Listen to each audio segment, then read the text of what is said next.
9వ అధ్యాయము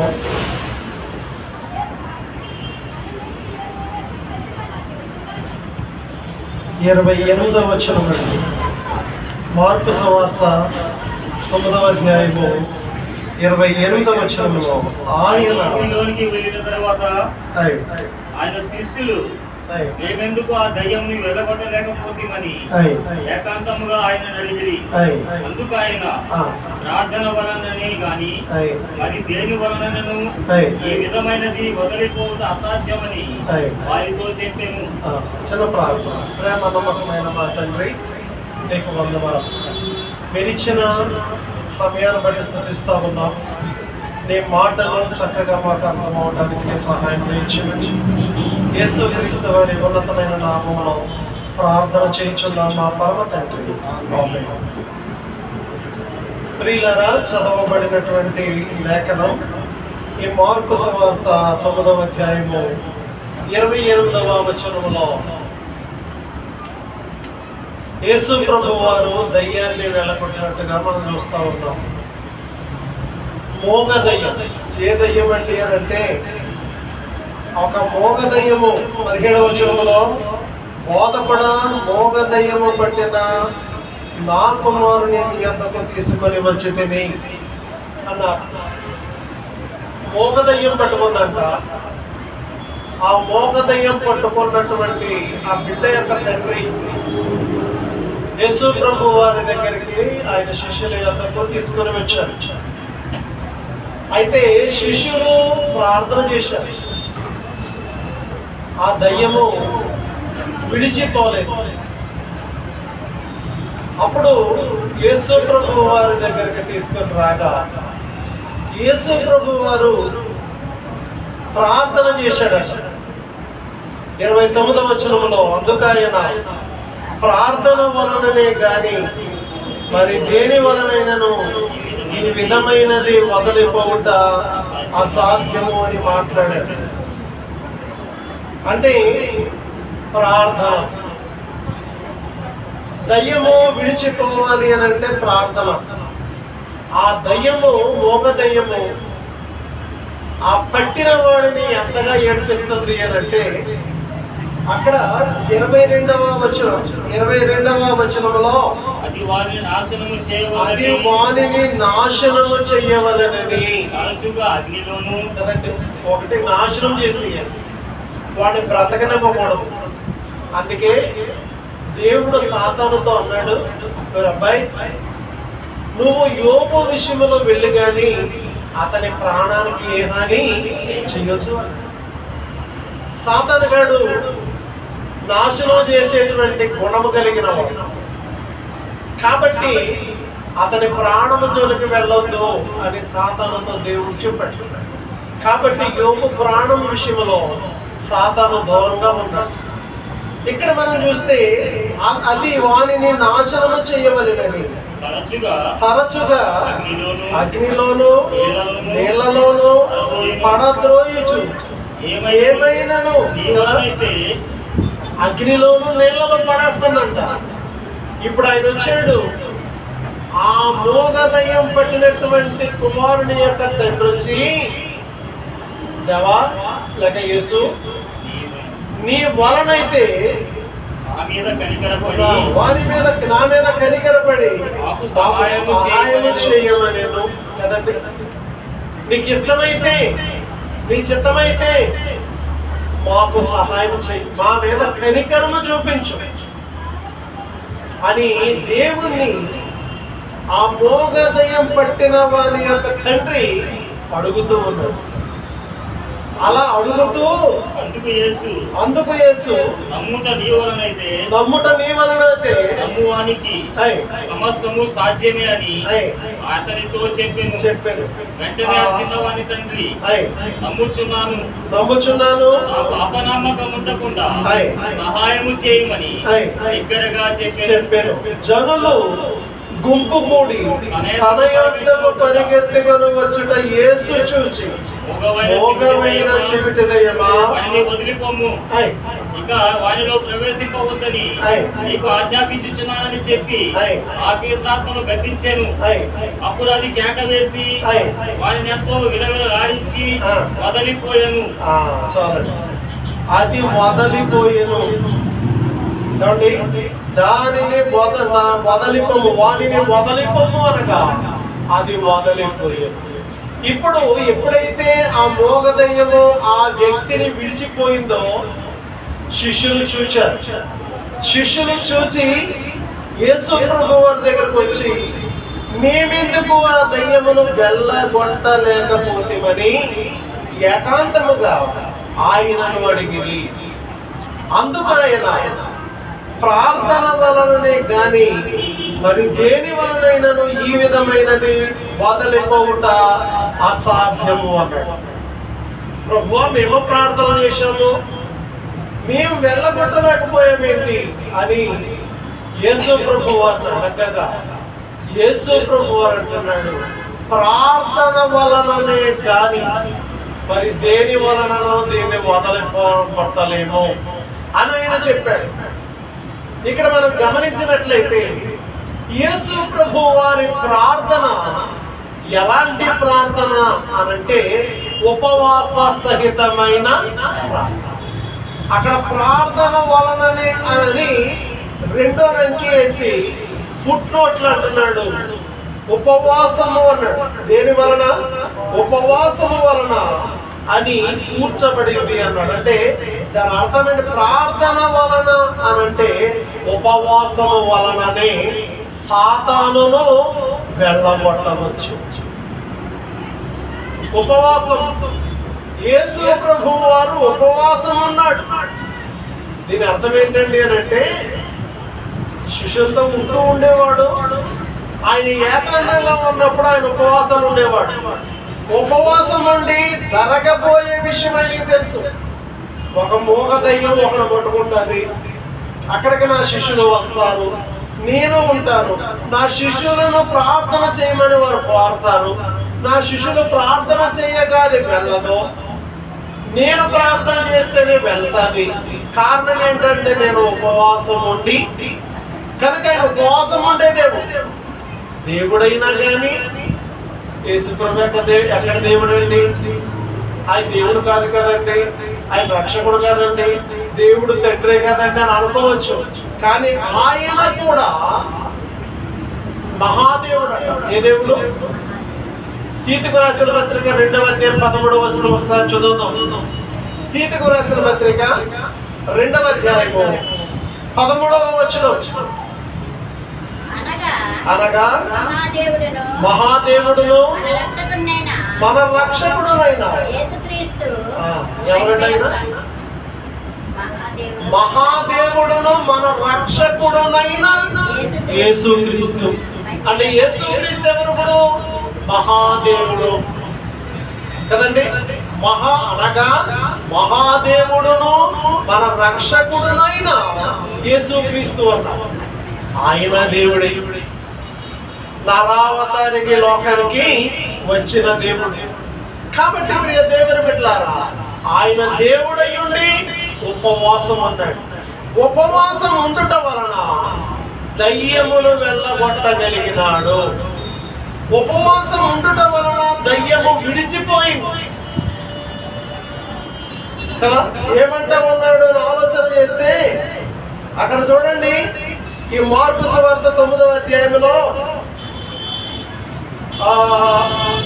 దయ్యమ వానిని వదలిపము అన్నాడు. 25వ వచనంలో దయ్యమ వానిని వదలిపము అని అన్న వెంటనే అది ఏం చేసింది అని అంటే విడిచిపెట్టిపోయినట్లుగా మనం చూస్తా ఉన్నాం.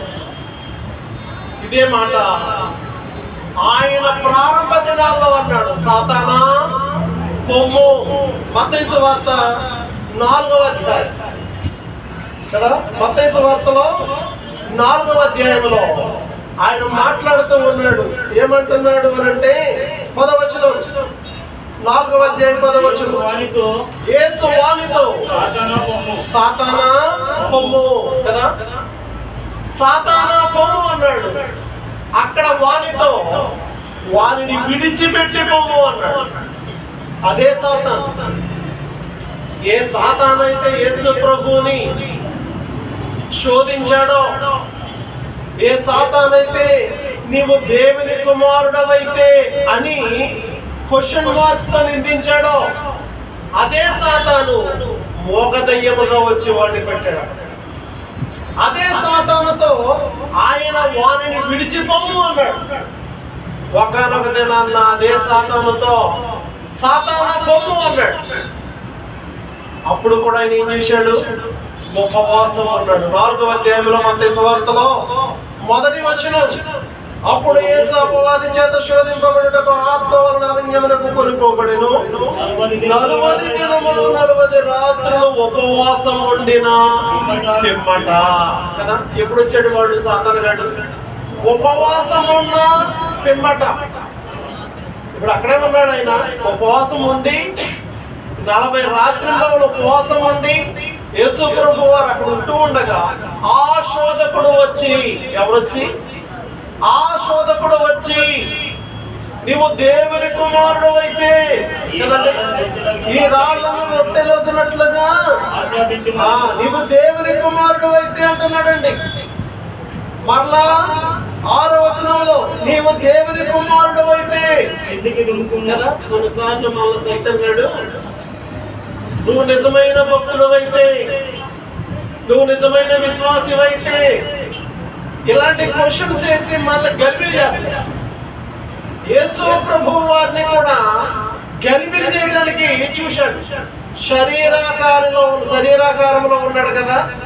కాబట్టి యేసు ప్రభు వారిని దేవుని కుమారుడు అయితే ఈ రాళ్ళు రొట్టెలగునట్లుగా చేసుకొని తిను, నువ్వు దేవుని కుమారుడు అయితే పైనుంచి కింద దూకేయి, నీ పాదములకు రాయి తగలకుండా దోతలో చల్ల చేతులతో ఎత్తి పట్టుకుంటారు. ఆయన ఏమన్నాడు? సాతానా పొమ్ము. కారణం ఉపవాసం అన్నాడు. ఆయన ఏ స్థితిలో ఉన్నాడు అని అంటే ఉపవాసం ఉన్నాడు. 40 రాత్రుల వాళ్ళు ఆయన ఏం చేస్తా ఉన్నాడు అని అంటే ఉపవాసం ఉండి ప్రార్థన చేసి. ఇందులో మనం నేర్చుకోవాల్సిన పాఠం ఏంటండి అంటే, ఉపవాసం ఉన్న తరువాత సాతానుని ఆయన పొమ్మనగానే అది పోయింది కదా. ఉపవాసం అంశం ఏంటండి అని అంటే ఉపవాసం. ఇప్పుడు మనకి ఏ కాలంలో ఉన్నాం కదా. లోకం ఒక కాలాన్ని నిర్ణయించింది. ఈ కాలానికి ఒక పేరు పెట్టింది. ఏంటది? ఉపవాస దినాలు, శ్రమ దినాలు అని ఒక పేరు ఈ క్రైస్తవ జనాంగాలకి ఒక పేరు పెట్టింది. ఉపవాసాలు వస్తాయి కదా అని. ఇది ఉపవాస దినాల కాలమని, ఇది లెంటు సీజన్ అని, ఇది శ్రమకాలాలు, కుడికిలు జరుగుతూ ఉన్నాయి శ్రమకాలాలని, రకరకాలుగా దీనికి పేరు పెట్టింది. ఇప్పుడు ఉపవాసము చేస్తున్నాము కాబట్టి సాతాను మన దగ్గరికి రాదని కాదు. ఆయన ఉపవాసం చేసిన తర్వాతే వచ్చింది 2 దిక్కులు కూడా. మోగ దయ్యం అక్కడికి వచ్చింది, ఇక్కడ యేసు ప్రభు వారి దగ్గర కూడా సాధారణ రూపంలో వచ్చింది. వచ్చి శోధిస్తుంది. వాడి పేరు ఏంటండి అంటే శోధకుడు. ఆ శోధకుడు వచ్చి ఎప్పుడు వచ్చి 40 దినాలు ఉపవాసం చేసినట్టమాట కదండి. సాతాను గడికి ఎక్కడికైనా వెళ్ళకూడదు కానీ పరలోకానికి వెళ్ళకూడదు లేదు. దేవదూతలందరూ కూడా కూడుకొని ఉన్నారట. పరిశుద్ధులందరూ కూడుకొని ఉంటే అక్కడికి వచ్చాడంట ఎవడు? సాతాను. అప్పుడు దేవుడు అంటున్నాడు, నా సేవకుడైన యోబుని గురించి ఆలోచించావా కదండి. పరిశుద్ధులు ఉన్న చోట సాతానుడు వస్తావు. నువ్వెంత భక్తిగా ఉన్నా, ఎంత విశ్వాసిగా ఉన్నా, ఎంత ఉపవాసం చేసినా నువ్వు వెంట ఎక్కడ పడద్దామని చెప్పి వెంటాడుతూనే ఉంటాడు. అయితే మనం ఏం చేయాలి? ప్రార్థన, ఉపవాస ప్రార్థన వలన సాతానుని జయించగలము. అయితే ఉపవాసం ఎలా చేయాలి? మత్తయి సువార్త 6వ అధ్యాయము 16వ వచనం అండి.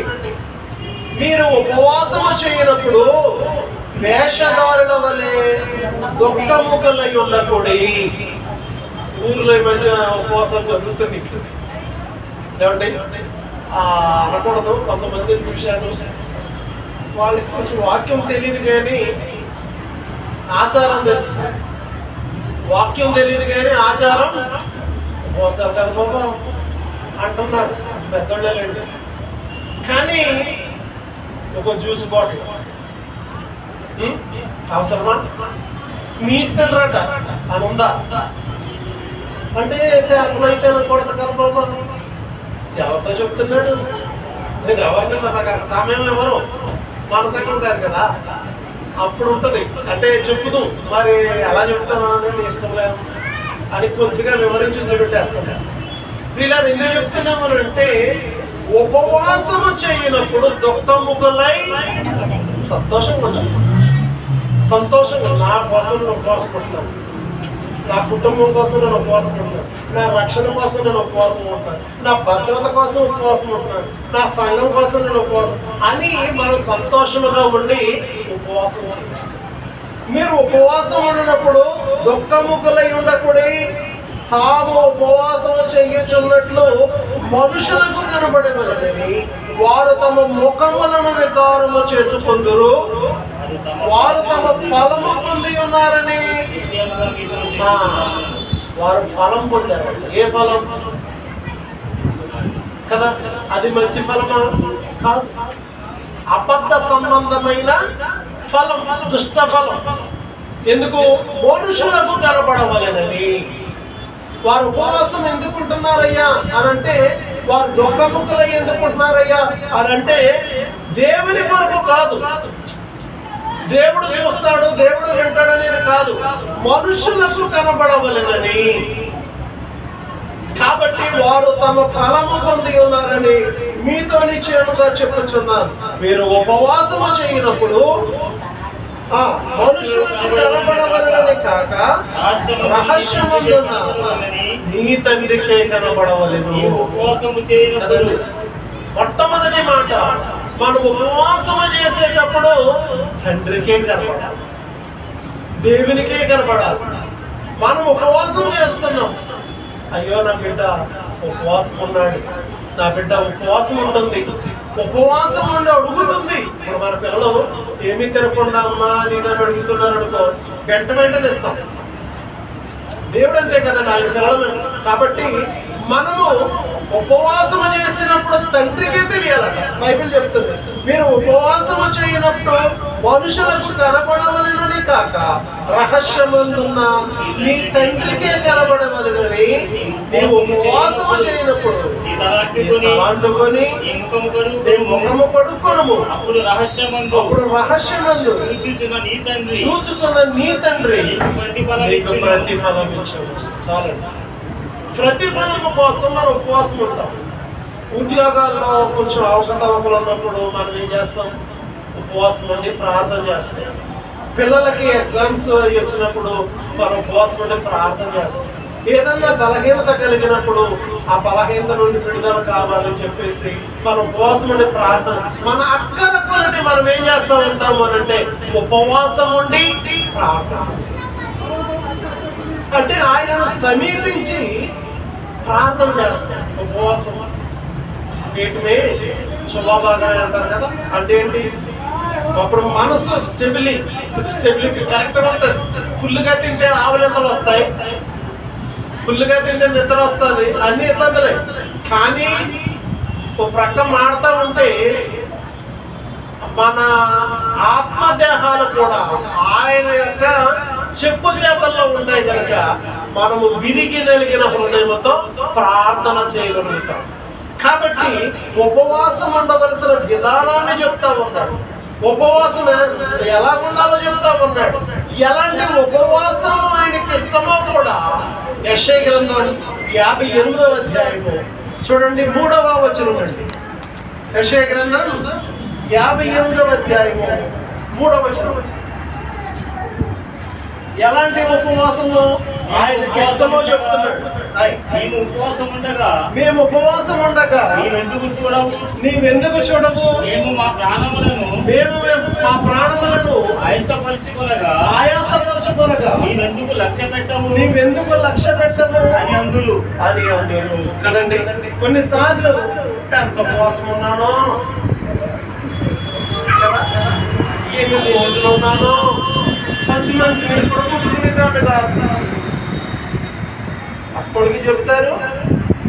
కొందరు దేవుడితో అంటున్నారంట ఏమని, మేము ఉపవాసం ఉండగా నీవెందుకు చూడవు, మేము మా ప్రాణములను ఆయాసపరచుకొనగా నీవెందుకు లక్ష్య పెట్టవు అని అందరూ.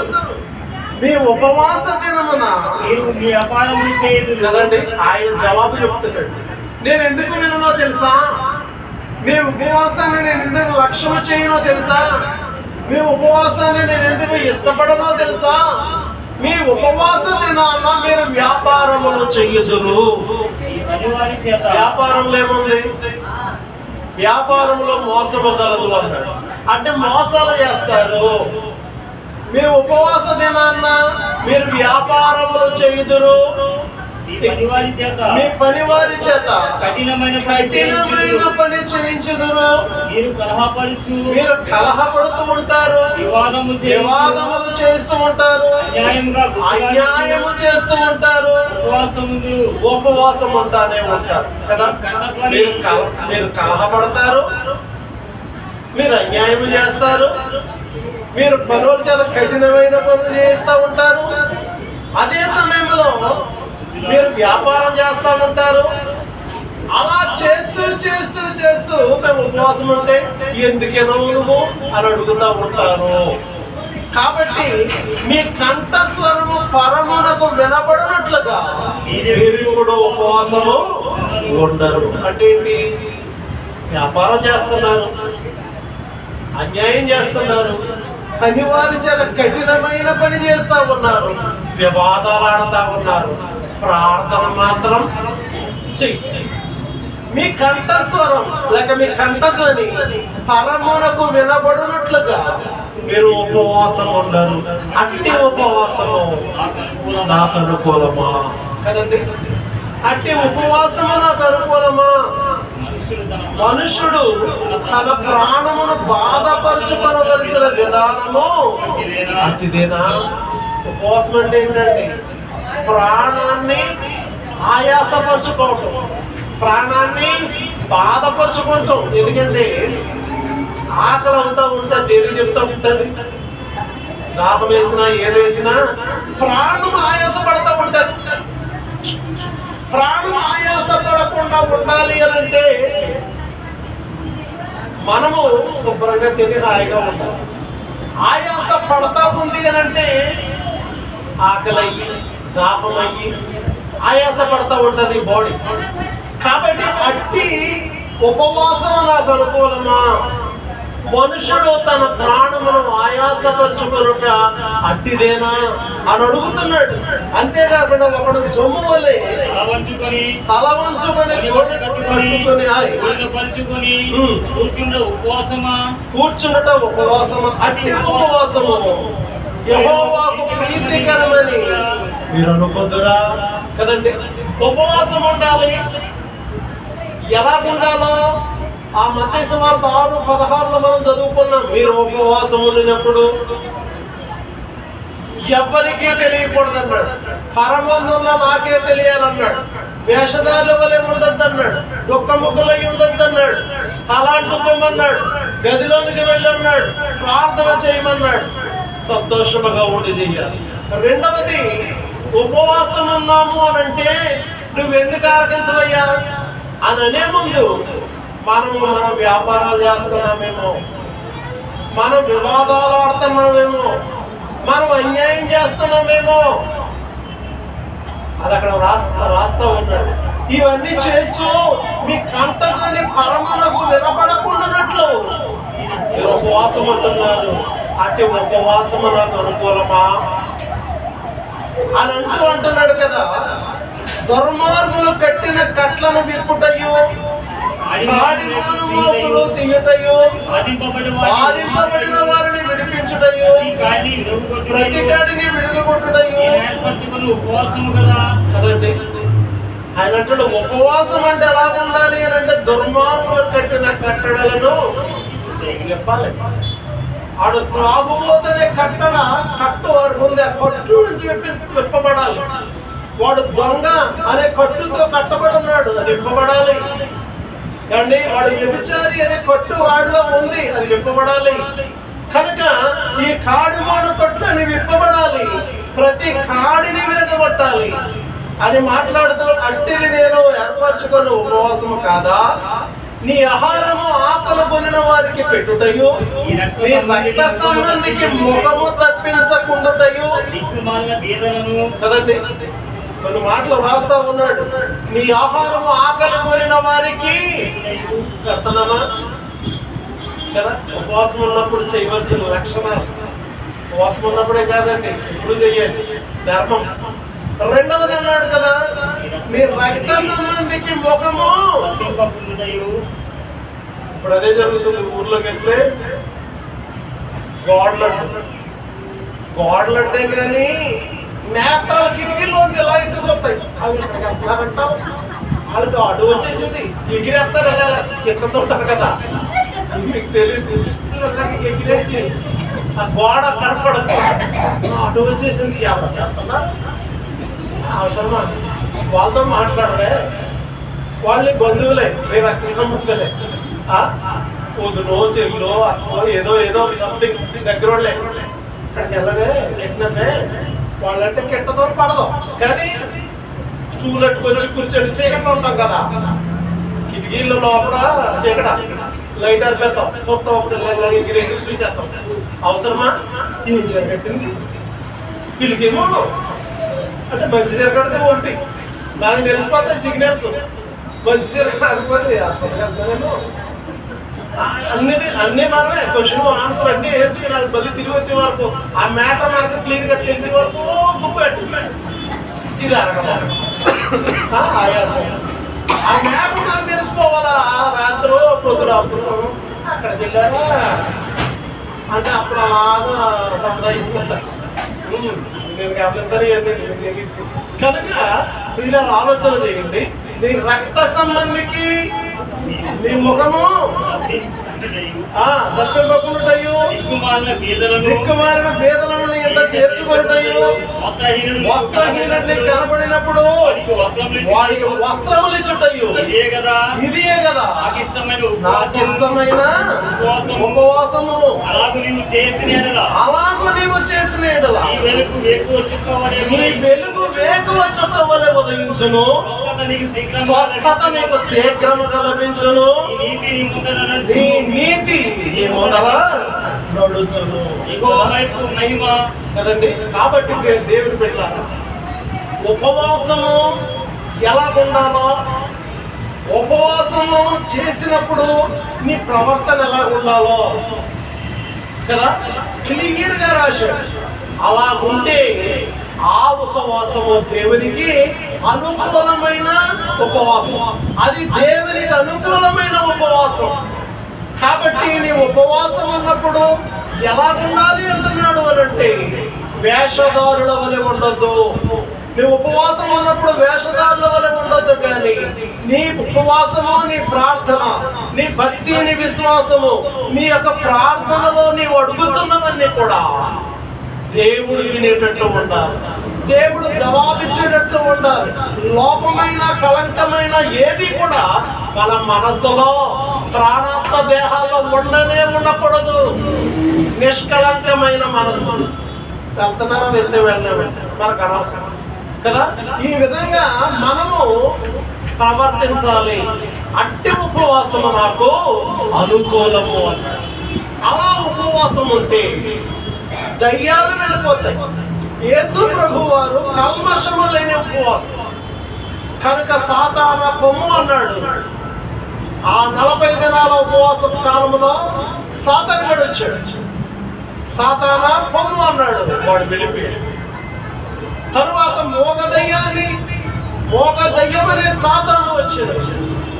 ఆయన వారిని విడిచిపోము అన్నాడు. మరలాది రాలేదు. అంటే ఉపవాస సహితమైన ప్రార్థన ఏం చేస్తుందంటే దయ్యములను వెళ్ళబడుతుంది. యోనా గ్రంథం 3వ అధ్యాయం, యోనా గ్రంథం 3వ అధ్యాయం 5వ వచనం అండి. యోనా గ్రంథం 3వ అధ్యాయంలో 5వ వచనం మనం చదివినట్లయితే ప్రియులారా, అక్కడ నినివే వారు ఉపవాసం ఉంటా ఉన్నారు. నినివే పట్టణపు వారు దేవుని యందు విశ్వాసం ఉంచి ఉపవాస దినము చాటించి గనులేమి అల్పులేమి అందరూ గోనె పట్ట కట్టుకొని. నినివే వారు ఎందుకు కట్టుకొని? నినివేకి ఏం కలుగుతుందంట? దొరగతి. నినివే పట్టణములకు ఏమి కలుగుతుంది అని అంటే దుర్గతి కలుగుతూ ఉంది. 1వ అధ్యాయము 2వ వచనములో నినివే పట్టణస్థుల దోషము నా దృష్టికి ఘోరమైన కనుక నీవు లేచి నినివే మహాపట్టణములకు పోయి దానికి దుర్గతి కలుగునని ప్రకటింపము. యోనా, నినివే పట్టణము దుర్గతి పాలైపోతా ఉంది, అనగా నాశనం అయిపోతా ఉంది. వారు వారి ఇష్టానుసారమైన జీవితం కలిగి జీవిస్తూ ఉన్నారు. కాబట్టి నువ్వు వెళ్ళి వారికి ప్రకటించుము. యోనా వచ్చాడండి. యోనా వచ్చి నినివే మహాపట్టణానికి సువార్త ప్రకటించాడు. చూడండి 3వ వచనములో, 3వ అధ్యాయము 3వ వచనం, కాబట్టి యోనా లేచి యెహోవా సెలవిచ్చిన మాట ప్రకారము నినివే పట్టణమునకు పోయెను. నినివే పట్టణము దేవుని దృష్టి గొప్పదై 3 దినముల ప్రయాణమంతా పరిమళగల పట్టణము. యోనా పట్టణంలో 1 దిన ప్రయాణంత దూరము సంచరించుచు ఇక 40 దినములకు నినివే పట్టణము నాశనమగునని ప్రకటన చేయగా. నినివే పట్టణము నాశనం అయిపోతా ఉంది, దేవుడైన యెహోవా నాకు చెప్పాడు అని యోనా వెళ్ళి ప్రకటన చేయగా నినివేలో ఉన్నటువంటి వారు చూస్తా ఉన్నారు. ఆ సంగతి నినివే వారు విన్నారట. అల్పులేమి గనులేమి అందరూ గోనె పట్ట కట్టుకొని ఉపవాసం ఉండిరి. ఆ తర్వాత ఆ సంగతి విన్నారట. మరియు రాజైన తానును తన మంత్రులను ఆజ్ఞయ్యగా కదండి. ఇక్కడ మనం చూస్తా ఉన్నాం 6వ వచనంలో ఆ సంగతి నినివే రాజులకు వినబడినప్పుడు అతడును తన సింహాసనం మీద నుండి దిగి తన రాజవస్త్రమును తీసివేసి గోనె పట్ట కట్టుకొని బూడిదలో కూర్చుండెను కదా. నినివేకి దుర్గతి రానయ్యుందయ్యా అని ప్రకటన చేయగా ఇక 40 దినాలకి నినివే పట్టణం నాశనం అయిపోతుందయ్యా అని యోనా ప్రకటన చేస్తా ఉంటే ఆ ప్రకటన విని అక్కడ వారందరూ గనులేమి అల్పులేమి అందరూ కూడా ఉపవాసం గోనె పట్ట కట్టుకున్నారట. రాజుగారు కూడా ఆ మాట విని ఆయన కూడా గోనె పట్ట మరియు రాజైన తానును అతని మంత్రులను ఆజ్ఞయ్యారు కదా. వారేం చేస్తా ఉన్నారంటే గోనె పట్ట కట్టుకున్నారట. ఒకవేళ దేవుడు మనసు తిప్పుకొని పశ్చాత్తాపం కలిగి కాకుండా తన కోపాన్ని చల్లార్చుకును కనుక మనుషులు ఏది ఇప్పించుకోకూడదు. పశువులు గాని ఎద్దులు గాని గొర్రెలు గాని మేత వేయకూడదు, నీళ్లు త్రాగకూడదు. మనుషులందరూ తమ దుర్మార్గములను విడిచి తాము చేయ బలాత్కారమును మానివేయవలె. మనుషులేమి పశువులేమి సమస్తము గోనె పట్ట కట్టుకొనవలెను. జనులు మనఃపూర్వకముగా దేవుని వేడుకొనవలెను. ఆయన దూతలు నినివే పట్టణం ప్రకటన చేసిరి కదండి. మనుషులైనా పశువులైనా ఏమి కూడా నీళ్లు కూడా తాగకూడదు. ఉపవాసం, కఠినమైన ఉపవాసం. ఏమీ తినకూడదు, నీళ్లు కూడా తాగకూడదు. అలాంటి కఠినమైన ఉపవాసము చేస్తే దేవుడు ఆ ఉపవాసాన్ని చూసి పశ్చాత్తాపుడై మన మీద రానయ్యున్న కీడును రాకుండా తన కోపాగ్నిని చల్లార్చుకుంటాడేమో అని అనుకుని రాజుగారు మొదలుకొని, మంత్రులు మొదలుకొని, అధిపతులు మొదలుకొని, గనులేమి అలుపులేమి ప్రతి ఒక్కరు కూడా ఉపవాసము చాటించారు. ఉపవాసము చాటించగా 10వ వచనం, ఈ నినివే వారు తమ చెడు నడతలను మానుకొనగా వారు చేయుచున్న క్రియలను దేవుడు చూచి పశ్చాత్తాపుడై వారికి చేయుదునని మాట ఇచ్చిన కీడు చేయక నేను చాలు. దేవుడు పశ్చాత్తాపుడయ్యాడట. ఉపవాసం అన్నారే, కీడు చేసేవారు కీడు చేయటం మానేశారే, పాపాలు చేసేవారు పాపాలు చేయటం మానేశారే అని చెప్పి అతడు అనగా దేవుడు పశ్చాత్తాపుడై చెయ్యవలసిన కీడు, చెయ్యవలసిన నాశనం చెయ్యకుండా మానివేశారు. కారణం ఉపవాస ప్రార్థన. ఉపవాసం ఉండగా సాతాను విడిచిపోతా ఉంది. ఉపవాస ప్రార్థనలో, ఉపవాస ప్రార్థన ద్వారా దేవుని కోపము చల్లార్చబడ్డది. ఆయన చెయ్యవలసిన కీడును చెయ్యకుండా మారాడు. నినివేనే పట్టణము నుండి దుర్గతి నుండి కాపాడాడు. కనుక ఉపవాస ప్రార్థన ఎలాంటిదండి అని ఆలోచన చేస్తే అది రక్షించేది. నినివే వారు రక్షించబడ్డారు. నినివే వారు దేని నుండి రక్షించబడ్డారు అని అంటే దేవుని కోపాగ్ని నుండి రక్షించబడ్డారు, నాశనము నుండి రక్షించబడ్డారు, కీడు నుండి రక్షింపబడ్డారు. కనుక ఉపవాస ప్రార్థన. ఏదైనా నష్టపోతున్నావేమో ఉపవాస ప్రార్థన చేస్తావు. ఉపవాస ప్రార్థన ద్వారా నీ కుటుంబం రక్షించబడతారు. ఉపవాస ప్రార్థన ద్వారా నశించిపోతున్న వారు రక్షించబడతారు. కనుక ఇక్కడ ఉపవాస ప్రార్థన చేశారు. నినివే వారు ఉపవాస ప్రార్థన చేయక దేవుడే పశ్చాత్తాపుడయ్యాడు అది పొందలేదు అని దేవుడే పశ్చాత్తాపుడై చెయ్యవలసిన కీడు చెయ్యక మానేశాడు. కనుక ఉపవాస ప్రార్థన ప్రాముఖ్యమైనది. ఉపవాస ప్రార్థన ఆచార సంబంధమైన ఉపవాసాలు కాదు. ఆచార సంబంధమైన ఉపవాసాలు ఏదో 2-3 గంటలు ఉండడం, తర్వాత అప్పుడు జరుగుతున్నాయి కదా వాళ్ళ ఉపవాసాలు. ఇప్పుడే ఎప్పుడు జన్మ ఉంటుందని చెప్పేసి రెడీగా ఉంటారు. నీళ్ళు పోసుకుని రెడీ చేసుకుని ఫ్రూట్స్, మాసాలు, అన్ని రెడీ చేసుకుని ఆవులో కూడా తినేస్తారు. తినేసి ఇప్పటి వరకు తెల్లారి 4 గంటల తింటానే ఉంటారు. ఇప్పుడు పక్కన ఆకలిగా ఉంటుంది. ఇప్పుడు తెల్లవారులు గల్ఫ్లో అయితే తెల్లవారులో తింటారంటారు. రాత్రి అంతా తినేసి ఆ పగలంతా రెస్ట్గా పడుకుంటారు. వేసేళ్ళు ఇంకా ఆకలేమో ఉంది అంటే మన పిల్లలు అప్పుడు అన్నం తిందిగానంటారు. ఆ నిద్రలో ఉంటాను మేము అట్లా ఉంటాడు. ఆ విధంగా ఉంటారు. కనుక అలాంటి ఉపవాసాలు కాదు, దేవునికి అనుకూలమైన ఉపవాసం చేయాలి.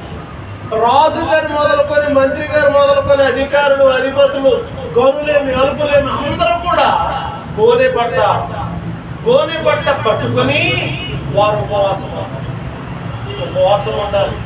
ఎస్తేరు గ్రంథం 4వ అధ్యాయం 3వ వచనం చదువుతాం. ఎస్తేరు గ్రంథం 4వ అధ్యాయం 3వ వచనం చదువుదామండి. ఏమంటున్నాడు?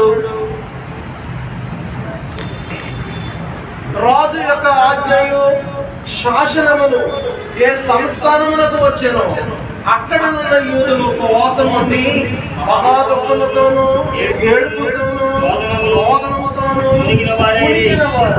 అనేకులు గోనెలు వేసుకొని కదా. రాజైన అహష్వేరోష కాలంలో, మొర్దెకై కాలంలో, ఎస్తేరు కాలంలో, షూషాను కోటలో ఉన్నటువంటి యూదులందరూ ఉపవాసం ఉండి వారు ఏమై ఉన్నారు? ఉపవాసం ఉన్నారు, మనోదుఃఖము గలవారై ఉన్నారు, ఏడుస్తూ ఉన్నారు, రోదనముతో ఉన్నారు. అదే సమయంలో బూడిదను వేసుకొని పడి ఉండిరి. ఎందుకు పడి ఉన్నారు?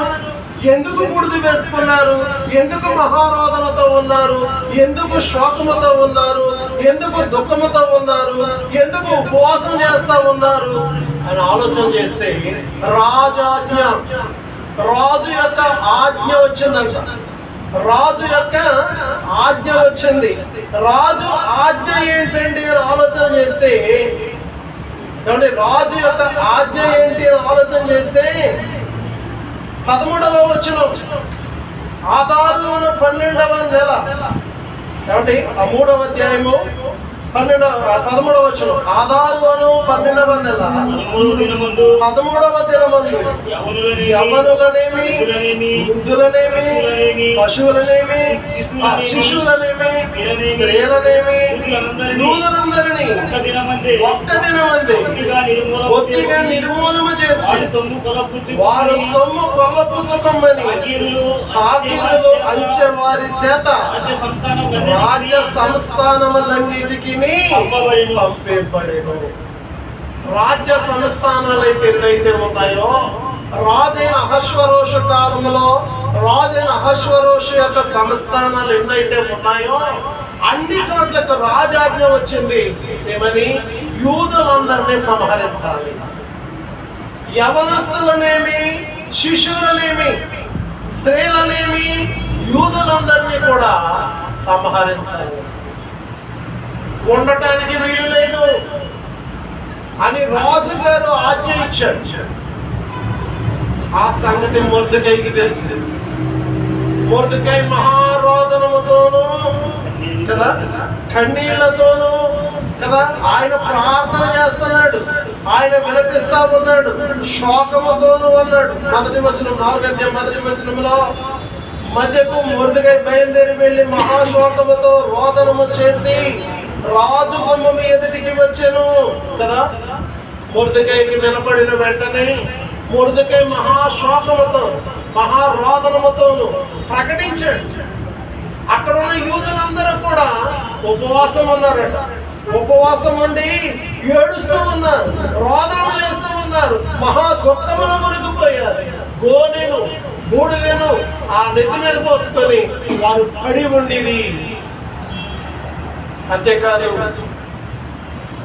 అమ్మా ఎస్తేరు, మీ ఆయన గారు ఉన్నారు కదా, రాజు గారు, రాజైన అహశ్వరోషు గారు ఇలాంటి ఆజ్ఞ ఇచ్చాడు, మరి నువ్వు వెళ్ళి అక్కడ చెబుతావా లేదా అని కబురు పంపగా ఆమె ఏమంటుంది అంటే, అప్పుడు ఎస్తేరు మొర్దెకైతో 4వ అధ్యాయం 15వ వచనంలో, అప్పుడు ఎస్తేరు మొర్దెకైతో మరలా ఇట్లా నేను నీవు పోయి షూషాను నందు కనబడిన యూదులందరినీ సమాజ మందిరంలో సమకూర్చి నా నిమిత్తము ఉపవాసం ఉండి 3 దినములు అన్నపానములు చేయకుండుడి. నేను ఆ పనికత్తెలను ఉపవాసముందము ప్రవేశించడం న్యాయ వ్యతిరిక్తముగా ఉన్నది. అయినను నేను రాజు వద్దకు ప్రవేశించుదును. నేను నశించిన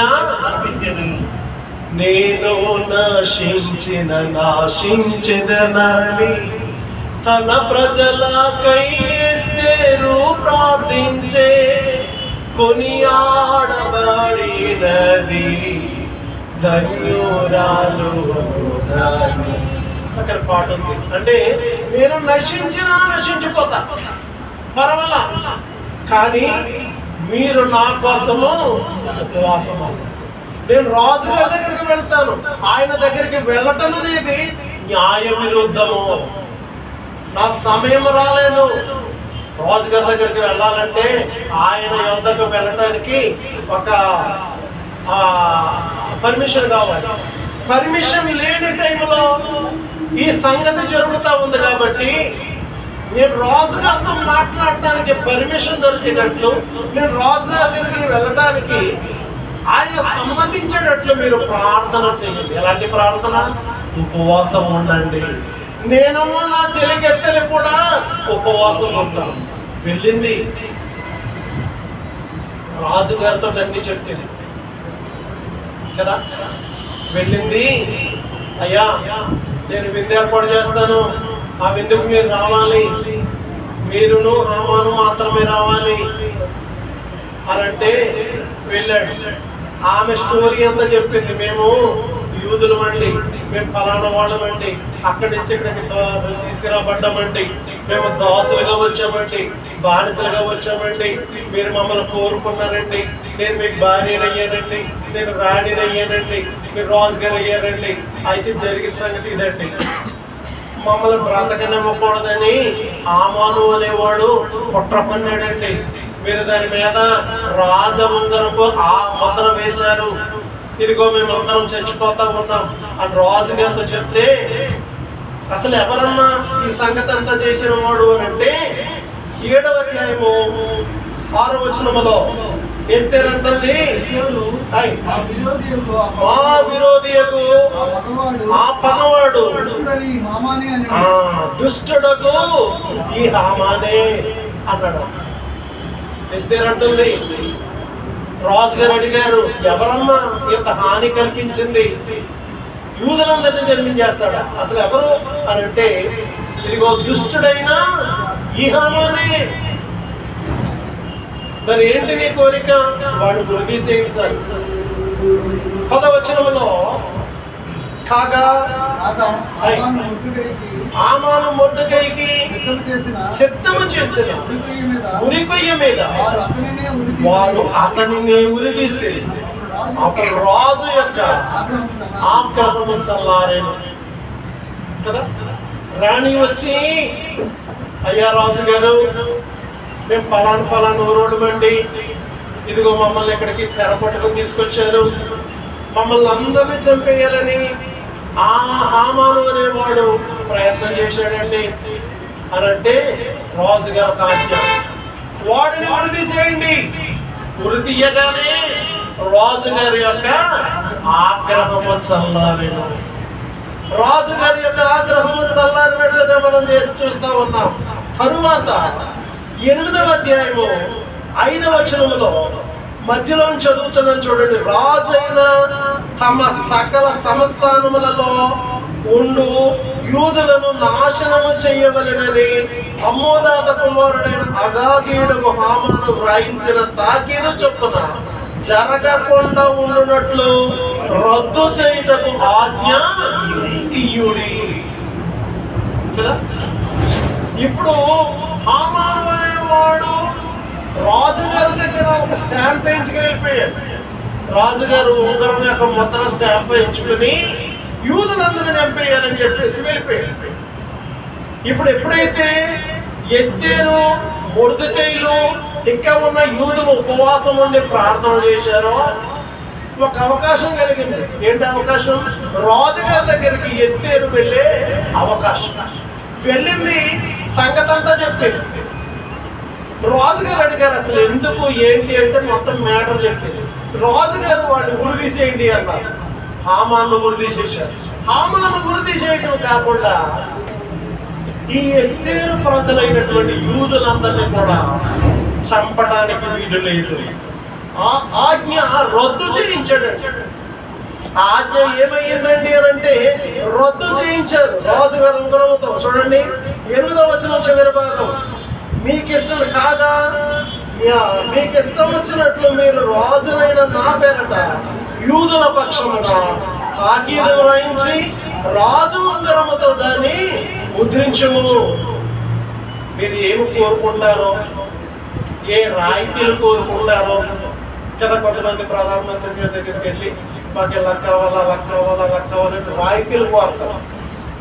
అలాగూ మీరు ఏదైతే రాయితీలు కావాలనుకుంటున్నారో, మీకు ఏదైతే అవసరంగా ఉందో అదంతా రాయి చేసుకోండి. ఇదిగో నా ఉంగరం, నేను ముద్ర వేస్తాను అని చెప్పి యూదులందరికీ మంచి సపోర్ట్గా రాజుగా నిలబడ్డారు. వారు సంతోషంగా ఉన్నారు.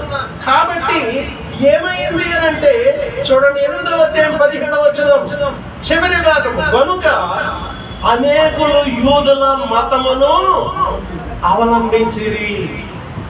ఆలోచన చేస్తున్నారు. చనిపోవలసిన వారు యూదులు, ఉపవాస ప్రార్థన వారిని నిలవబెట్టింది. అంతేకాకుండా ఈ ఉపవాస ప్రార్థన ద్వారా అప్పుడు అన్య జనాంగం అంతా కూడా యూదుల మతమును అవలంబించింది. వారందరూ రక్షణలోనికి వచ్చి ఈ విషయాలు ఎందుకు చెప్తా ఉన్నాను అంటే ఉపవాస ప్రార్థన ద్వారా సాతానును మనము వెళ్ళగొట్టవచ్చు. ఉపవాస ప్రార్థన ద్వారా వచ్చే దుర్గతి రాకుండా మనం కాపాడుకోవచ్చు. ఉపవాస ప్రార్థన ద్వారా రాజుగారి యొక్క ముద్రలు కూడా మనము చెరపవచ్చు, రద్దు చేయించవచ్చు. ఇక్కడ మనం చూస్తూ ఉన్నాం, ఆయన నిన్న నేడు రేపు ఎన్నడూ ఒకే రీతిగా ఉన్నాడు. కాబట్టి ప్రియులారా, ఇప్పుడైనను ఎప్పుడు యోవేలు గ్రంథం 2వ అధ్యాయము 12వ వచనం, యోవేలు గ్రంథం 2వ అధ్యాయం 12వ వచనంలో, యోవేలు గ్రంథం 753వ పేజీ. ఇప్పుడైనను మీరు ఉపవాసం ఉండి కన్నీరు విడుచుచు దుఃఖించుచు మనపూర్వకముగా తిరిగి నా యొద్దకు రండి. ఆహ్వానం. ఇప్పుడైనను అంటే మీరు అర్థం చేసుకున్నారు లేదో, ఉపవాసము వలన కలిగే లాభం ఏంటో మనం నేర్చుకున్నాం. ఉపవాసం ఎలా ఉండాలి? వేషధారుల వలె ఉండద్దు, దుఃఖముఖలై ఉండద్దు. నువ్వు ఉపవాసం చేసేటప్పుడు నీ తండ్రికే తెలియాలి, ఇంకెవరికి తెలియకూడదు. నువ్వు ఉపవాసం చేసినప్పుడు మీరు వ్యాపారాలు మానుకోండి. మీరు ఉపవాసాలు చేసేటప్పుడు వివాదాలు ఆడొద్దు. ఉపవాసం చేసేటప్పుడు అన్యాయం చేయొద్దు. అలాంటి ఉపవాసం నాకు అనుకూలమా అన్నాడు. మరి ఎలాంటి ఉపవాసం కావాలి అనంటే, దిక్కు లేని వారికి ఏదైనా ఇవ్వడం, ఆహారం లేని వారికి ఆహారం ఇవ్వడం కదా, పేదవాళ్ళకి సహాయం చేయటం, ఇలాంటివన్నీ చేస్తే అది నాకు అనుకూలమైన ఉపవాసము కాదా అన్నాడు. ఇది అనుకూలమైన ఉపవాసం కార్యము లేకుండా కదా, ఆయనకి ఇష్టలై ఉండలేము, కార్యాలు లేదండి. దిక్కులేని వారిని ఆదరించాలి, ఉపవాసం అంటే సరిపోదు. ఆ రోజు లేక ముందు మనం ఏమన్నా చేయగలిగామా, అది చేస్తూ ఇది చెయ్యాలి. అప్పుడు ఆయన ఇది నాకు అనుకూలమైన ఉపవాసము కాదా అంటున్నాడు. అది అనుకూలమైన ఉపవాసం. అలా ఉపవాసం ఉండి ప్రార్థన చేస్తే దురాత్మలను వెళ్ళబట్టగలుగుతారు. సాతానును సాతాను అంటే పోతారు. అలాంటి ఉపవాసం ఉండి ప్రార్థన చేస్తే దొరకతి నాశనం అనేదాన్ని తప్పించుకోగలుగుతారు. అలాంటి ఉపవాసం చేస్తే ఎలాంటి రోజులు ఎలాంటి ఆ ఉద్దేశాలు మన మీద భారముగా ఉంచినా ఆ ఉద్దేశాలన్నింటినీ దేవుడు రద్దు చేస్తాడు ఉపవాస ప్రార్థన. కనుక ఉపవాస ప్రార్థన చెయ్యాలి. ఇక్కడేమంటున్నాడు యోవేలు గ్రంథంలో, ఇప్పుడైనను మీరు ఉపవాసం ఉండి కన్నీరు విడుచుచు దుఃఖించుచు మనపూర్వకముగా తిరిగి నా యొద్దకు రండి. ఇప్పుడైనను అనంటే 1వ అధ్యాయం 10వ వచనంలో పొలము పాడైపోయింది అనుకోవచ్చు, అన్ని కోల్పోయానండి, ఇంకేమీ లేదండి, అంతా అయిపోయిందండి, ఇంకేమీ లేదండి, ఏదేదో అనుకున్నాను కానీ అంత కొలాప్స్ అయిపోయానండి అని అనుకోవచ్చు. సర్వశక్తి గల దేవుడు, అన్ని మనకు అనుగ్రహించే దేవుడు ఒక మాట అడుగుతున్నాడు. ఎప్పుడైనాను పొలము పాడైపోయినా, అక్కడ అంటున్నాడు పొలము పాడైపోయాను అంటే పొలము పాడైపోయినా తర్వాత 4వ వచనం, గొంగలు పురుగులు విడిచిన దానిని మిడతలు తినివేసిన, మిడతలు విడిచిన దానిని పసర పురుగులు తినివేసిన, పసర పురుగులు తినివేసిన దానిని చీడ పురుగులు తినివేసిన, ఇప్పుడైనాను కదా బ్యాంక్ బ్యాలెన్స్ అంతా అయిపోయిందండి, లేకపోతే ఇంకోటి ఏదో అయిపోయిందండి, లేకపోతే ఏదో అయిపోయిందండి, పొలాలు అమ్మేశానండి, అన్నీ అయిపోయినాయండి, ఏంటేంటో అనుకుని కొలాప్స్ అయిపోయినాడు అనుకుంటున్నావా? మన దేవుడు కొలాప్స్ అవ్వనివ్వడు, అవకాశం ఇస్తున్నాడు.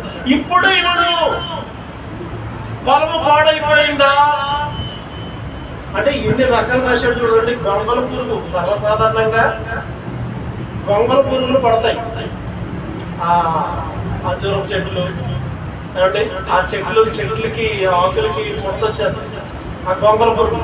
అది తినేసిన దాన్ని మిగిలిస్తే మిడతలు తినేస్తాయి. ఆ మిడతలు తినేసిగా విధులు పెట్టేసిన దాన్ని పసల పురుగులు తినేస్తాయి. పసల పురుగులు తినేసి విధులు పెట్టేసిన దాన్ని చీడ పురుగులు తినేస్తాయి.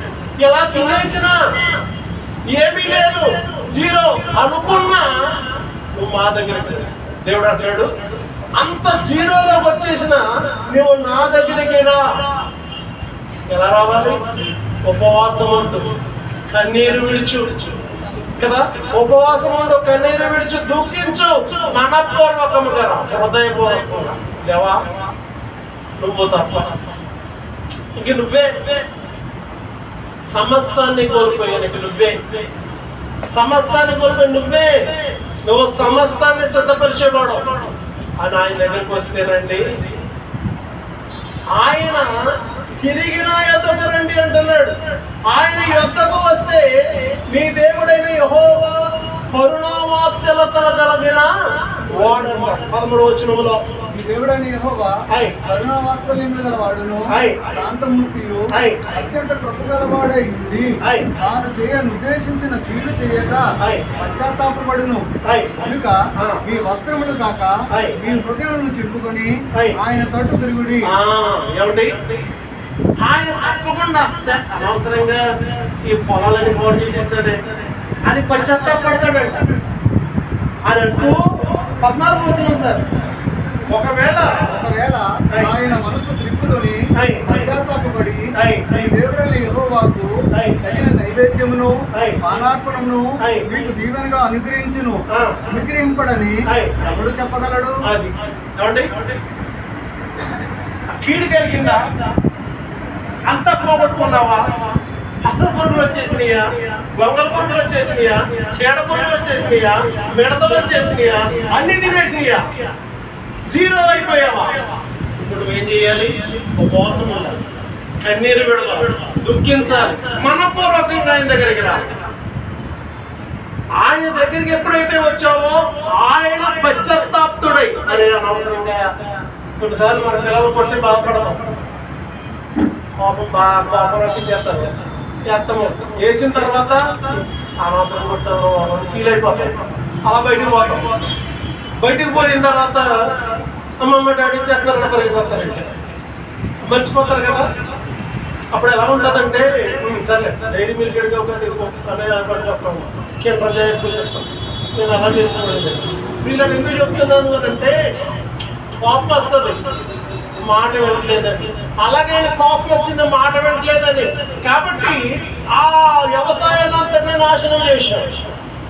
నాశనం చేసిన దేవుడు మళ్ళా వారితో మాట్లాడుతున్నాడు, ఇదిగో మీరు కంగారు పడదు, ఇప్పుడైనా మీరు ఉపవాసం ఉండండి, కన్నీరు విడవండి, దుఃఖపడండి, మనపూర్వకంగా నా వైపు తిరిగి రండి. నేను కరుణావాత్సల్యత కలిగిన దేవుడను, నేను శాంతమూర్తిని, నేను పశ్చాత్తాపడతాను మిమ్మల్ని చూసి. 14వ వచనం చాలా బాగుంది. ఏం చేస్తాడంటే, దీవెనను అనుగ్రహిస్తాను. ఆయన దీవెన అనుగ్రహించడు అని ఎవరు అనగలడు అంటున్నాడు. చూడండి అక్కడ అంటున్నాడు, ఆయన మనసును త్రిప్పుకొని మీ దేవుడైన యెహోవా తగిన నైవేద్యమును పానార్పణమును మీకు దీవెనగా అనుగ్రహించును. అనుగ్రహింపడని ఎవడు చెప్పగలడు? ఆయన అనుగ్రహిస్తాడండి. అనుగ్రహింపడని ఎవడంటాడు కదా? క్వశ్చన్ మార్క్ ఎంత బాగుందో. ఆయన అనుగ్రహిస్తాడు. ఆయన అనుగ్రహించడని ఎవడంటాడు? దీవెనిస్తాడట కదా. అయితే ఎలా రావాలి? ఉపవాసం. కనుక ప్రియ దేవుని పిల్ల, 4 విషయాలు. ఉపవాసం అనేది ఎలా ఉండాలో దొక్కముఖలై ఉండొద్దు, వేషధారుల వలె ఉండొద్దు అన్నాడు. అన్యాయం చేస్తూ ఉండొద్దు, వివాదాల్లో ఉంటూ ఉండొద్దు, వ్యాపారాలు చేస్తూ ఉండొద్దు అన్నాడు. మరి ఎలా ఉండాలండి అనంటే ఉపవాసం చేస్తే అది నీ తండ్రికే తెలియాలి. రెండవది, ఉపవాసం చేస్తే నువ్వు కనీసం కొంతమందికి ఆహారం లేని వారికి ఆహారం ఇవ్వడం కానీ ఇలాంటి హెల్ప్ఫుల్ నేచర్ ఉండి చేస్తూ ఉపవాసం చేయి. అది నీ తండ్రి దేవునికి అనుకూలం. అలాంటి ఉపవాసం చేస్తే ఆయన అంగీకరించి నువ్వు సాతానా పో అంటే పోద్ది. అలాంటి ఉపవాసం గోరెపట్ట ధరించారట. అలాంటి ఉపవాసం నినివే వారు చేశారు. నినివే వారికి కలిగే దుర్గతి నుండి నినివేను దేవుడు ఏం చేశాడంటే తప్పించాడు. మూడవది, ఎస్తేరు జీవితంలో, మొర్దెకై జీవితంలో, యూదుల జీవితంలో మనం చూసాం. వారు ఉపవాసం అన్నారు, వారు ప్రార్థించారు, రోధించారు, శోకముతో ఉన్నారు. దేవుడు వారి ప్రార్థన అన్నారు. అది ఉపవాస ప్రార్థన, హృదయాంతరంగములలో నుండి వచ్చే ప్రార్థన. ఉపవాస ప్రార్థన చేస్తే ఆనందం రావడం, తినేసి ప్రార్థన కొంతమంది చప్పలు ఆ చప్పలు కొట్టినప్పుడే రావు. తర్వాత ఆవును అప్పుడు తీశారనుకోండి, అందరికీ వచ్చారు. అది ఎలా ఉండాలంటే బాగుంది కదా పట్టలేదు. కనుక నలకొట్టుకోవాలి. ఉపవాసం అంటే ఏంటి? నలకొట్టుకోవాలి. ఆయనతో వాసం చేయాలి, సమీపించి వాసం చేయాలి. అంటే ఆయనకి దగ్గరగా ఉంటాం, నలకొట్టుకోవాలి. అప్పుడు ఆయన ప్రార్థన ఆలకిస్తాడు. ఒకవేళ సమస్తాన్ని కోల్పోయేవాడు, ఇచ్చుకోవడం ఆయనే, పుచ్చుకునేవాడు ఆయనే. ఇస్తాడు, పుచ్చుకుంటాడు. ఇచ్చాడు, మనం నిలబెట్టుకోలేదు, పోయింది. ఇప్పుడు ఎలాగా ఏంటి అని చెప్పి మనం బాధపడవలసిన పని లేదు. అందుకే అంటున్నాడు, మీరు ఇప్పుడైనా పర్వాలా, ఇప్పుడైనా పర్వాలేదయ్యా, రండి నా దగ్గర, నేను ఇస్తాను, దీవెన ఇస్తాను. ఎప్పుడైనా ఎవరంటారు? ఒకవేళ ఎప్పుడైనా ఎవరైనా చెప్పగలడా అన్నాడు. కాబట్టి ఇప్పుడైనాను అది పోయిందండి, ఇది పోయిందండి, అది పోయిందండి, అది పోయిందండి అంటారు. సరౌండింగ్ ఏదైతే పోగొట్టుకున్నానని చెప్తారు. అయినా పర్వాలేదు, ఏమండి, అయినా పర్వాలేదు. ఇక్కడ ఏమైంది? మిడతలు తినేసినాయంట, లేక గొంగళ పురుగులు తినేసినాయంట. ఆ తినగా మిగిలిన మిడతలు తినేసినాయంట. ఆ మిడతలు తినగా మిగిలిన పసర పురుగులు తినేసినాయంట. పసర పురుగులు తినేసినాయి, చీడ పురుగులు తినేసినాయంట. ఇంకేం మిగిలింది? ఏమీ మిగలదు.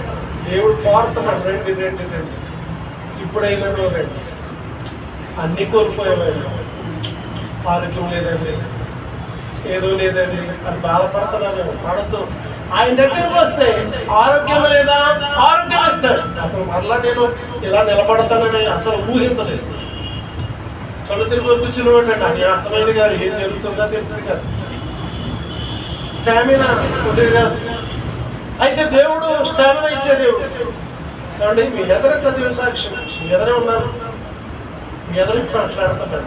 కనుక దేవుడు ఇచ్చే దేవుడు మనం అడగాలి. మనము మనపూర్వకంగా అన్నాడు అంటే హృదయపూర్వకంగా అడగాలి. ఇంకా మనపూర్వకంగా, హృదయపూర్వకంగా ఇంకే తప్పు ఉండదు అందులో, ఏ కల్మషం ఉండదు అందులో. అడుగుతాం, అప్పుడు దేవుడు తప్పకుండా అన్ని సమకూరుస్తాం. అలాంటి ఉపవాసం చేసి ఆయన ఇచ్చే దీవెనలో పొందుకొని ఆయన కృపలో ముందుకు సాగాలని కోర్చు ఈ నా మాటలు ముగిస్తామన్నాను. దేవుడు తన వాక్యాన్ని దీవించి ఆశీర్వదించను కాక.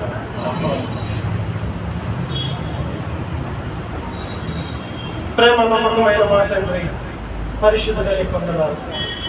నేను ఈ పరిశుద్ధ దినములోని మాటలు మీరు మాకు ఇచ్చాను అన్నాను ప్రభు. నాయనా, ఉపవాసాలు ఎలా ఉండాలో నేర్పించు. అన్నీ కోల్పోయిన రిక్తహస్తాలతో నీ దగ్గరికి వస్తే నీవు దీవెనను గ్రహిస్తావు. అనుగ్రహించవు అని ఎవడనగలడు అని ప్రశ్న వేస్తావు. నేను బిడ్డలందరినీ ఎరిగిన వాడు, ఎవరి హృదయంలో ఏముందో, ఎవరు ఏమేమి కోల్పోయారో సమస్తాన్ని ఎరిగిన దేవుడు, సమృద్ధిని, సంతృప్తిని వారికి అనుగ్రహించండి. వారి ఉపవాస ప్రార్థన ఆలకించండి. వారి హృదయాన్ని హృదయాంతరంగంలో వచ్చేటువంటి ఆ పశ్చాత్తాపంతో కూడినటువంటి ప్రభు ఆ ప్రార్థన మీరు ఆలకించండి. దీవెన అనుగ్రహించండి.